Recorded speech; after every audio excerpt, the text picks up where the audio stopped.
দুপৰীয়া জনালোঁ সকলোকে। আজি মাংস এইটো ষ্টাইলতে বনাই খাইছোঁ। আপোনালোকে এনেকৈ বনাই খাই নাই বাৰু চাওকচোন। একদম পোৰা নিচিনা হৈ গৈছে। একো নিদিওঁ মই, তেল মছলা একোৱে নিদিওঁ, হালধি চালধি অকল নিমখ আৰু নেমু দিছোঁ। এনেকৈ খাবচোন আপোনালোকে। একো দালি চালি খাবলৈ দৰকাৰ নাই। ইয়াৰ তেল অলপ সানি ভাতৰ লগত সানি দিব লাগে। সানি খাই বৰ ধুনীয়া লাগে। আমি এইটো ষ্টাইলতে এনেকৈ খাওঁ। এয়া ভাত নামিলে আৰু একো বনোৱা নাই, এয়া তেল ঢালি ঢালি এনেকৈ খাম। একদম ধুনীয়া হৈছে ৰঙা।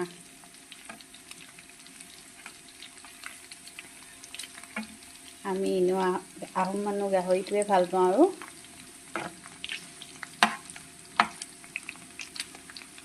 পুৰা মানে দুইটা চাইডে উলটিয়াই উলটিয়াই সিজাই লওঁ, ৰঙা কৰি লওঁ। খাবলৈ বৰ ধুনীয়া সোৱাদ হয়। মাংসখিনি সৰহ আছিলে, সিজি একদম মানে আধা কেজি মাংস এপোৱা হৈ থাকে আৰু এনেকৈ খাওঁ বুলি ক'লে ভাল লাগে কাৰণে আমি প্ৰায় এনেই খাওঁ। গৰমত এনেকৈ কৰিয়ে খাই ভাল লাগে।